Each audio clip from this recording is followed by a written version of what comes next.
Eu saúdo a todos os irmãos com a paz do Senhor. Estamos aqui mais uma vez para nós estudarmos mais uma lição da nossa Escola Bíblica Dominical. E nesta oportunidade estaremos estudando a nossa primeira lição desse trimestre. Depois de um trimestre tão abençoado que nós tivemos, com assuntos tão atuais e tão importantes, defendendo a nossa fé cristã e falando a respeito do que está acontecendo na atualidade no mundo e por que o mundo está na situação em que se encontra neste momento. Agora nós estamos voltando os nossos olhos para este assunto de suma importância, que é a evangelização, e falando da missão, da nossa principal missão, que é falar de Jesus. O tema desta lição, o tema principal, é até os confins da terra, pregando o evangelho a todos os povos até a volta de Cristo. O nosso comentarista é o pastor Wagner Gabi, que é o pastor líder ali em Curitiba. Ele é pastor, é conferencista, é escritor, é um homem muito abençoado por Deus, também já conhecido comentarista das nossas lições da Escola Bíblica Dominical. E nós estaremos estudando esta primeira lição, que é uma lição muito importante. A primeira lição, ela tem por título A Grande Comissão, um enfoque etnocêntrico. Irmãos, eu queria ir aqui com os irmãos para a primeira parte da lição, a Grande Comissão. O que é a Grande Comissão? Quando Jesus, ele entrega a sua vida, ele dá a sua vida ali, ele morre, né? E logo depois, ao terceiro dia, ele vai ressuscitar. Ele ainda fica 40 dias aqui na face da terra.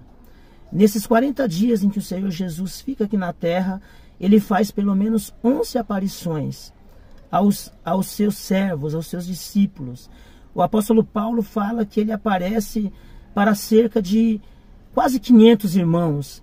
E nas suas palavras ele diz assim: dos quais ainda vivem a maior parte, mas alguns já dormem.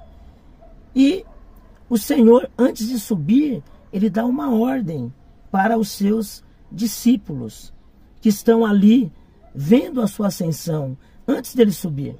Os irmãos podem conferir essa ordem lá em Mateus, no capítulo 28, e o versículo 19.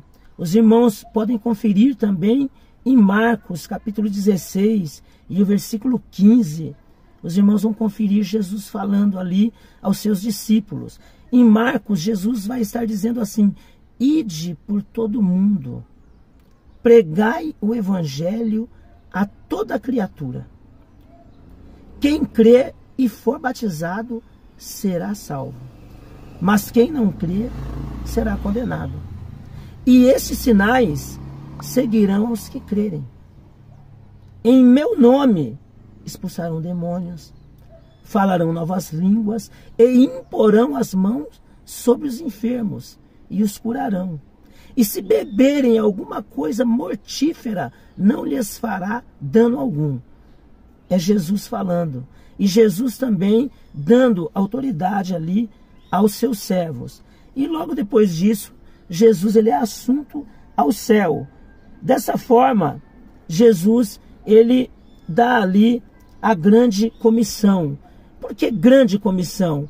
Porque é uma ordem, é um mandamento, é imperativo. Jesus não está dizendo assim: olha, eu quero que vocês vá, eu quero que vocês vão e preguem o evangelho, eu quero que vocês façam discípulos, eu quero que vocês se esforcem e tentem mostrar para as pessoas aquilo que eu fiz, aquilo que eu mostrei para vocês, aquilo que eu preguei. Não, Jesus não fala dessa maneira. Glória a Deus. Mas Jesus, ele dá uma ordem imperativa. Ele diz assim: ide por todo mundo, né? É imperativo. Ide, é ordem. Ide, por todo mundo. E aí continua no imperativo. E pregai o evangelho a toda criatura. Glória a Deus. Ele é Senhor, nós somos servos. Aleluias. E Ele pode falar conosco desta maneira, com certeza. E aí, na continuação da lição, nós podemos ver aqui, nós podemos compreender aqui como o Senhor vai fazendo. Ele dá essa ordem, mas Ele também fala aos seus discípulos. Ele diz aos seus discípulos para eles fazerem uma coisa. Antes que isso aconteça, Ele fala para os seus discípulos assim: olha, ficai em Jerusalém. Ficai em Jerusalém, até que do alto sejais revestidos de poder. Essa é a ordem que o Senhor Jesus dá aos seus discípulos. Então Ele fala assim aos seus discípulos: ficai em Jerusalém, até que do alto sejais revestidos de poder. Eles tinham que ficar lá. E eles ficaram, num período de 10 dias ali, eles esperaram o Senhor Jesus. Não foi um período fácil para eles. Eles com certeza estavam com muito medo. Eles estavam dentro do cenáculo, estavam orando naquele período de 10 dias. Mas quando aqueles 10 dias se passaram, naquele período, naquele íntere, glória a Deus, naqueles 10 dias, eles estão orando ali, e no término ali, quando dá 10 dias ali, quando deu o dia de Pentecoste, a Bíblia diz que eles estavam reunidos no mesmo lugar. E de repente, veio um som do céu. Aleluia. Um som de um vento veemente e impetuoso, e encheu toda a casa em que estavam assentados. E foram vistas por eles línguas repartidas como que de fogo, as quais pousaram sobre cada um deles. E todos foram cheios do Espírito Santo e começaram a falar em outras línguas, conforme o Espírito Santo lhes concedia que falassem. E aí o que aconteceu, irmãos? Eles receberam autoridade, receberam poder de Deus. E quem recebe poder de Deus não fica mais dentro do cenáculo. E aí saíram para fora do cenáculo. Alguém quis zombar deles, mas aí Pedro, cheio de poder e cheio de autoridade, fez uma pregação, lançou a rede. E quando ele lançou a rede pela primeira vez ali, imbuído do poder do Espírito Santo, ele ganhou quase 3.000 almas para o Senhor Jesus. Glórias a Deus. Bendito seja o nome do Senhor. Aqui ainda, na primeira parte do primeiro tópico, o autor ele fala uma coisa importante aqui. A respeito da grande comissão. Ele diz assim: a respeito dela, James Hudson Taylor, que foi missionário inglês, aonde? Na China. Interessante, né? Hoje em dia todo mundo quer ir para os Estados Unidos, né? Mas ele era inglês. Ele era da Inglaterra, ele poderia ir para os Estados Unidos. Não ia nem mudar de língua, não ia nem mudar de idioma, né? Com algumas diferenças lá no idioma do inglês britânico para o inglês americano, mas não ia mudar muita coisa. Mas não, ele foi para a China, China comunista, terrível, né? China que é difícil se pregar o evangelho ali, mas ele foi pregador do evangelho na China por 51 anos. E ele diz assim, olha o que esse homem vai dizer: a grande comissão não é uma opção a ser considerada, é um mandamento a ser obedecido. E aí, irmãos, eu vou aqui referendar aquilo que o apóstolo Paulo falou. Quando o apóstolo Paulo, glórias a Deus, ele diz assim, ele fala assim: me é imposta esta obrigação. Glória a Deus. Eu anotei aqui no meu esboço. Aleluias. Ele fala assim: me é imposta essa obrigação. Ai de mim se não anunciar o evangelho. Aleluia. Porque me é imposta esta obrigação. E é imposta pelo quê, irmãos? Pelo amor. Aleluia. O amor de Deus que está em nosso coração. O mesmo apóstolo fala também que o amor de Cristo nos constrange. Nos constrange. Então, quando você recebeu a salvação, quando você se tornou um salvo em Jesus, e quando a salvação transborda em você, quando ela se torna uma fonte em você, você sente desejo de falar de Jesus para outra pessoa. Você sente desejo de falar de Jesus para outra alma. Glória a Deus. Porque você sabe que a outra alma, ela está indo rumo à perdição. Não foi isso que fez aquela mulher de Samaria?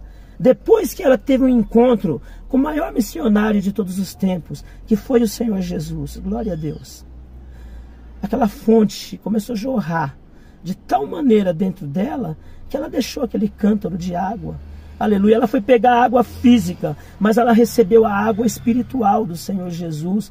E aí ela deixou aquele jarro de água lá, aquele cântaro lá mesmo, e ela foi correndo para a cidade anunciar aquilo que ela tinha recebido. E ela falou assim: olha, eu encontrei um homem que me disse tudo quanto tenho feito.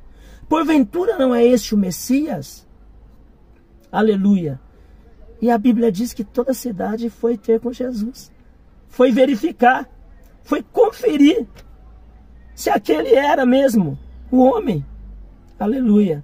E quando terminou, irmãos, aleluias, eles chegaram para a mulher e falaram: mulher, já não é mais pelo teu dito, não. Não é porque você falou, não. Mas nós temos verdadeiramente crido e conhecido que este é o Salvador do mundo. Bendito seja o nome do Senhor. Glória a Deus. Então, isso é muito importante. Glória a Deus. Mas nós temos alguns desafios aí, né? Na grande comissão, nós temos a questão cultural. E a questão cultural, ela faz a gente enfrentar alguns desafios. Que é o quê? Nós precisamos atravessar fronteiras. E aqui diz, nesse caso, anunciar o Evangelho em uma cultura diferente é o grande desafio da obra missionária. Importante aqui o que o autor coloca: não devemos desprezar a cultura de um povo a quem pretendemos evangelizar, nem impingir-lhe a nossa. Nós não devemos fazer o quê? Nós não devemos querer sobrepor a nossa cultura, né? Não devemos fazer isso, né? E nós não devemos também fazer com que eles queiram aceitar. Não é isso. Não é isso.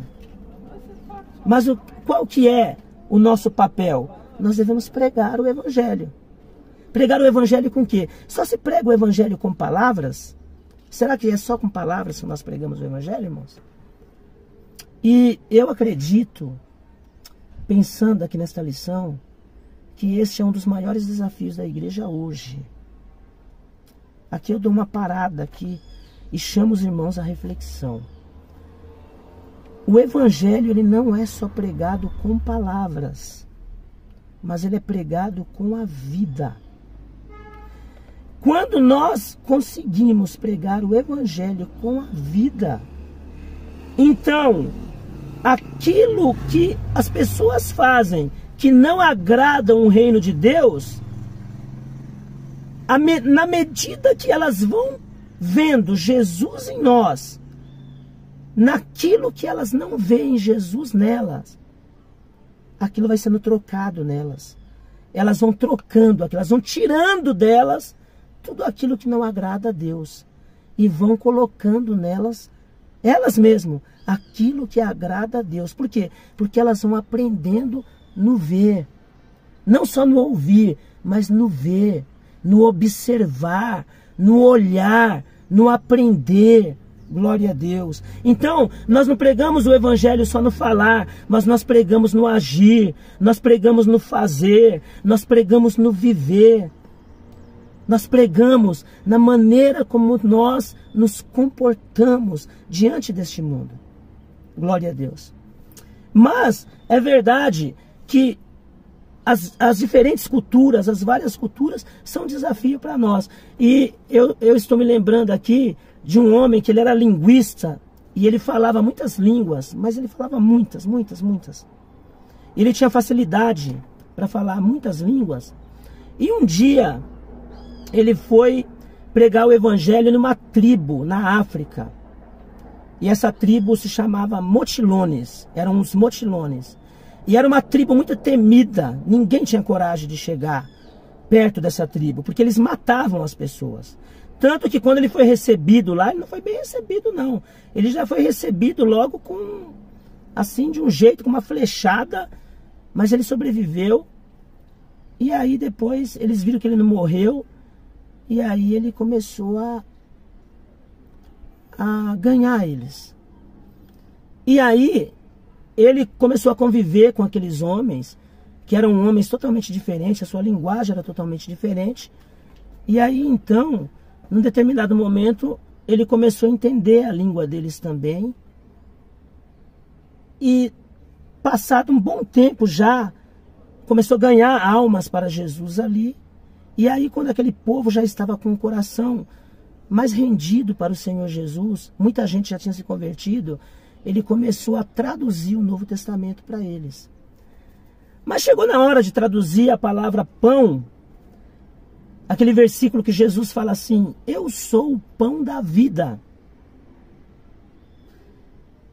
Lá naquela tribo não tinha nada similar ao pão, nada que fosse assim.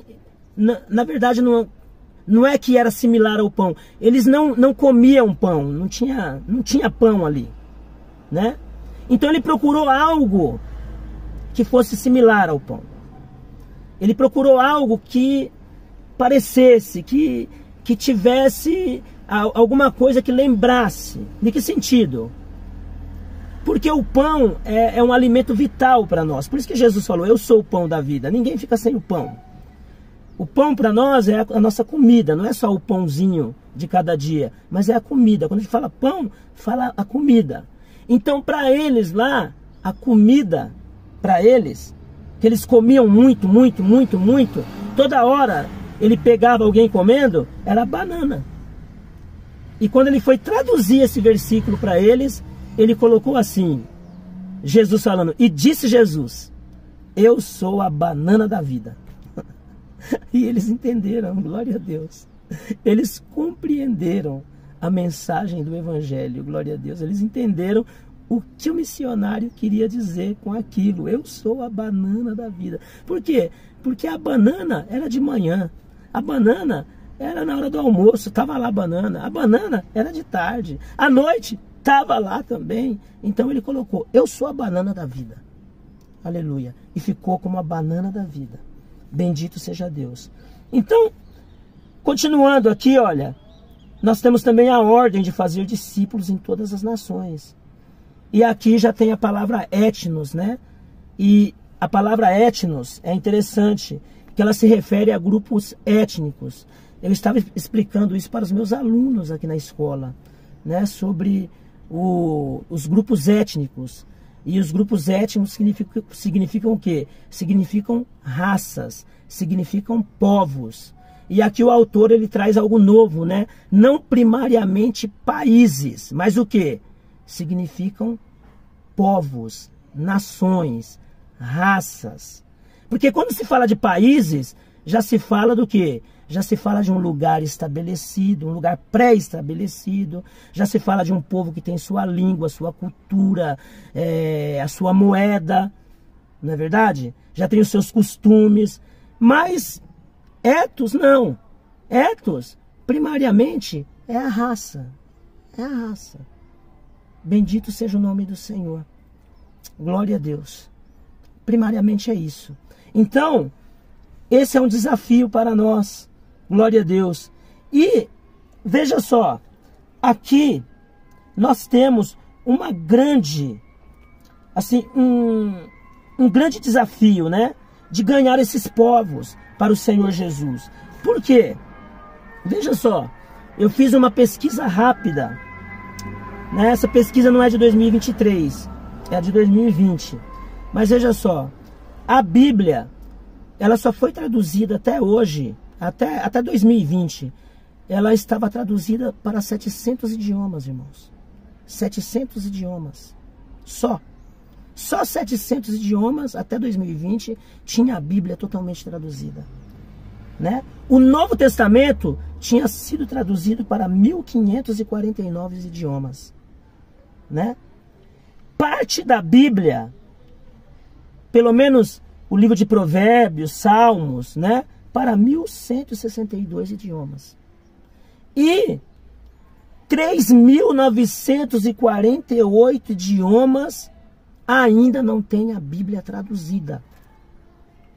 Você já parou para pensar nisso? É muito forte. Isso é muito tremendo, porque isso traz para nós um senso de responsabilidade muito grande, né? Mas aí a gente se preocupa, né? Nós temos que traduzir a Bíblia. Mas aí eu vou falar aquilo que o apóstolo Paulo falou, né? Às vezes não dá para eu e você traduzir a Bíblia, mas que sejamos a carta lida, né?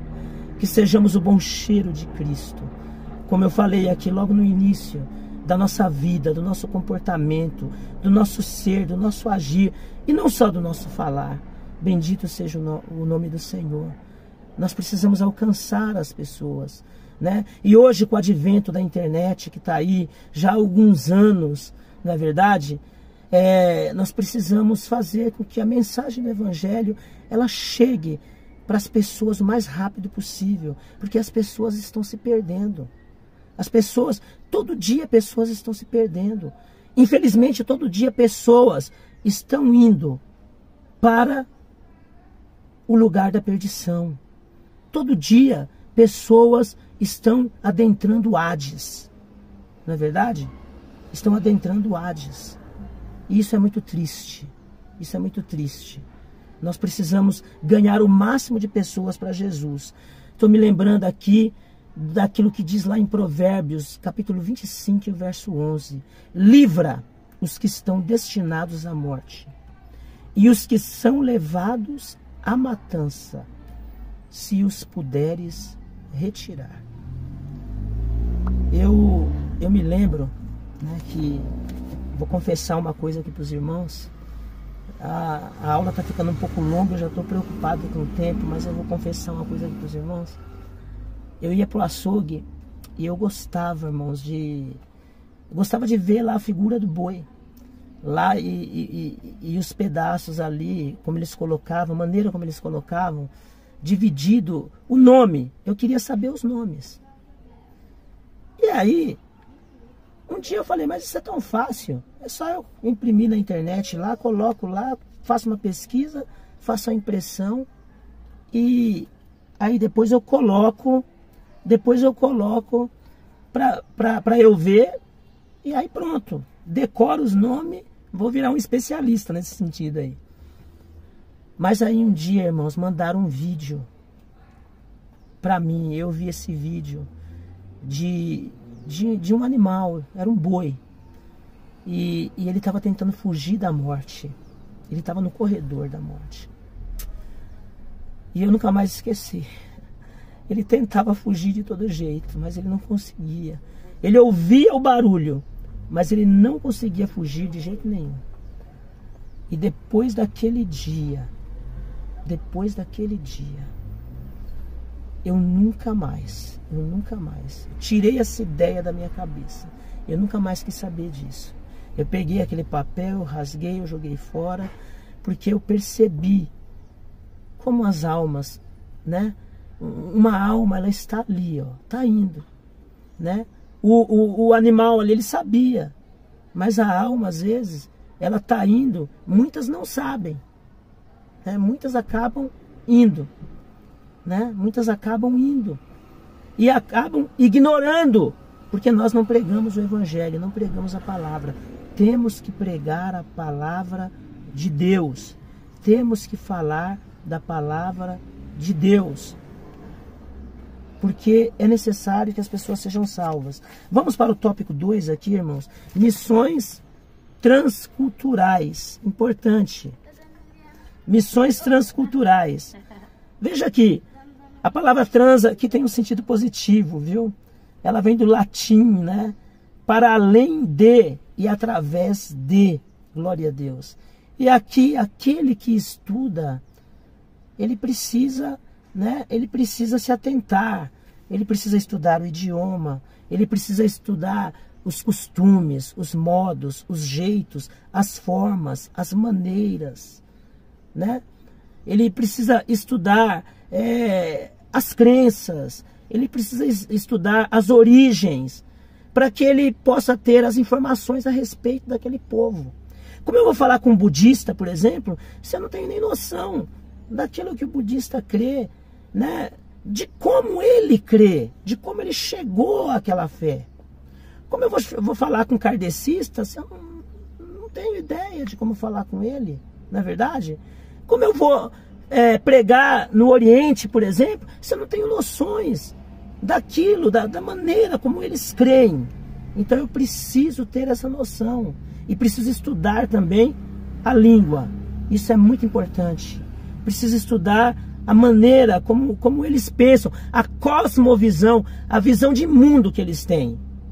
Para eu poder não adequar a mensagem, não é isso, não é adequar a mensagem, mas para eu poder ter subsídios, para poder pregar a mensagem do Senhor, enriquecer, aleluias, aquilo que eu estou pregando, glória a Deus. Veja só, visão transcultural na Bíblia, né? Isso, a Bíblia vai falar de missões transculturais, sim, vai falar, lá desde o início, né? E eu acho muito bonita aqui a maneira como o escritor aqui, o pastor Gabi, ele coloca do nosso Deus como um Deus missionário, né? Deus, ele é o primeiro pregador do evangelho, ele vai pregar o evangelho para ali, lá no Jardim do Éden, e ele vai pregar ali o evangelho, e ele vai falar para a serpente. Adão e Eva vão estar ouvindo ali, e ele vai falar para a serpente, e ele vai falar assim, olha, lá em Gênesis capítulo 3 e versículo 15, Deus, ele vai dizer assim, e porém inimizade entre ti e a mulher, entre a tua semente e a sua semente, e esta te ferirá a cabeça, e tu lhe ferirás o calcanhar. Deus está pregando o evangelho ali. Deus está dizendo assim, eu vou enviar um. Quem é esse? O Messias. Glória a Deus. Ali não havia povo de Israel ainda.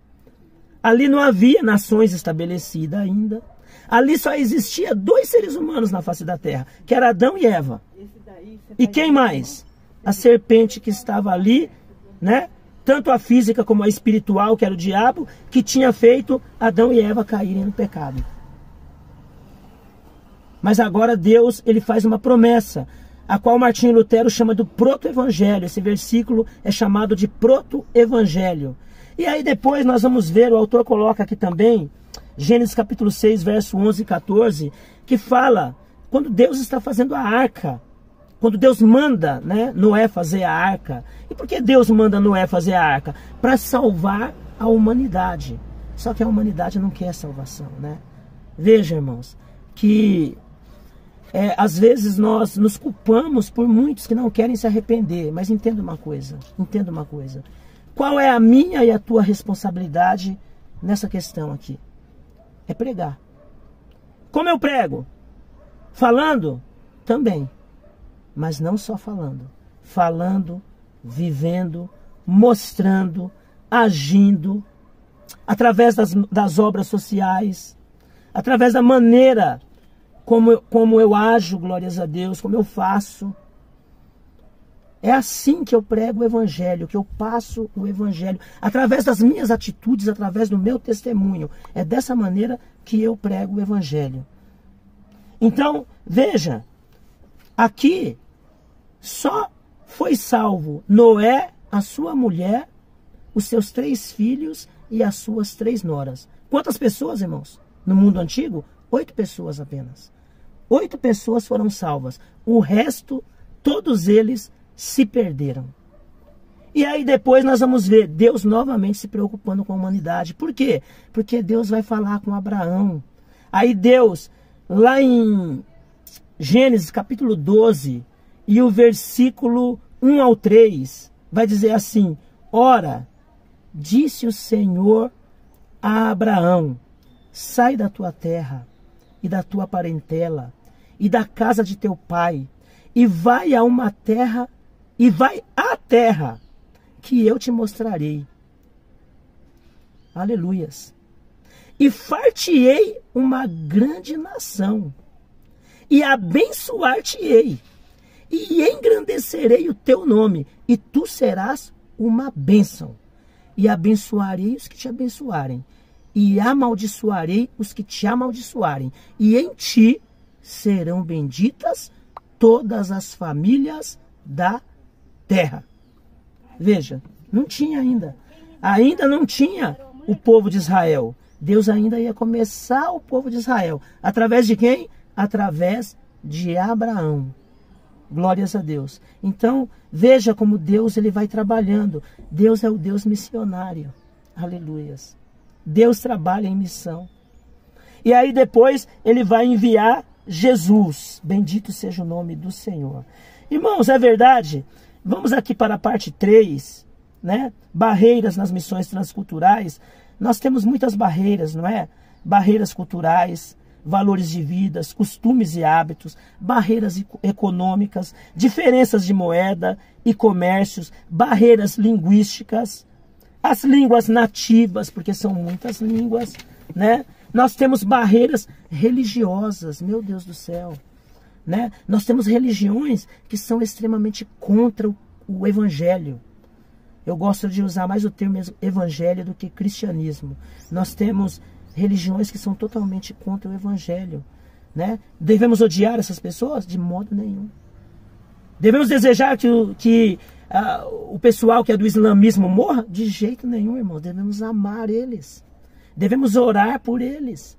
Devemos buscar ganhá-los para Jesus. Por quê? Porque o Senhor Jesus, ele tem aparecido para muitos muçulmanos. Você sabia disso? Jesus tem aparecido para muitos muçulmanos. O Senhor Jesus tem aparecido para muitos judeus também. Glória a Deus. Ele mesmo tem aparecido para muitos judeus. Jesus tem aparecido para pessoas do Oriente ali. O próprio Jesus tem aparecido e pessoas têm sido ganhas. Então não se preocupe, faça a tua parte. Pregue o evangelho, glória a Deus. Aleluias. Eu estava falando com alguns irmãos na escola teológica. E eu falo para os irmãos algumas vezes. Irmãos, uma das coisas que eu mais gosto é porque às vezes o tempo nos falta, mas uma coisa que eu amo fazer, né? Eu gosto de pregar muito assim, em praça pública. Eu gosto de falar em praça pública, gosto de entregar folheto, gosto de pregar em praça pública. Mais do que estar no púlpito da igreja pregando, eu gosto de falar com o pecador. Como pecador que sou também, sou pecador. E gosto de falar com o pecador, eu gosto de estar ali no tete a tete. Oh, aleluia. Como é gostoso, bendito seja Deus. Aleluia, como é gostoso você pregar a palavra de Deus em praça pública. Você falar do amor de Jesus, aleluia. Você falar dos 4 pilares do evangelho aí. Você já pensou nos 4 pilares do evangelho? Nos 4 pilares da mensagem de Deus? Jesus salva, Jesus cura. Jesus batiza com o Espírito Santo. E Jesus leva para o céu. Foi com essa mensagem que os nossos missionários suecos, Gunnar Wingren, Daniel Berg, vieram para cá. Aleluia. E trouxeram essa bendita e divina mensagem. E veja o que o Brasil se tornou, um verdadeiro celeiro. Mas como nós estudamos na lição passada, aleluia, e como comentarista que deu a última lição no fechamento da escola dominical, falou, nós estamos correndo um grande perigo. Por quê? Porque as igrejas estão correndo um perigo de se fechar, como já tem se fechado na Europa e nos Estados Unidos também. Mas não vamos deixar isso acontecer, que sejamos testemunhas vivas do Senhor Jesus. Glória a Deus. Irmãos, eu preciso terminar, preciso ir para a última parte, visão global do Evangelho no mundo. evangelização e discipulado. Irmãos, eu quero ficar nessa parte aqui. Precisamos evangelizar? Precisamos. Mas não é só evangelizar e deixar a pessoa que foi evangelizada lá. Não é só evangelizar e depois cada um com seus problemas, não. Evangelize, mas cuide daquele que você evangelizou. Eu e você, como igreja, temos que cuidar daqueles que nós evangelizamos. Como? Fazendo discípulos, ensinando. O que Jesus falou? Aleluia, ide e ensinai. Jesus, ele demorou pelo menos 3 anos forjando o caráter dos discípulos. Aqueles 12 homens ali, eles jamais deixariam Jesus, é verdade. Mas por que eles jamais deixariam Jesus? Porque o caráter deles foi moldado, foi trabalhado, foi forjado. E eles se tornaram nos homens que se tornaram. Porque eles foram totalmente, aleluia, forjados, trabalhados por Jesus. Que assim aconteça conosco também, aleluia, para que nós possamos receber a autoridade do Espírito Santo para pregar, aleluia, com poder, aleluia, que possamos ser capacitados pelo Espírito Santo para pregar a palavra do Senhor na autoridade do Espírito Santo. Que o Senhor Jesus nos abençoe, que Deus abençoe a todos em nome de Jesus.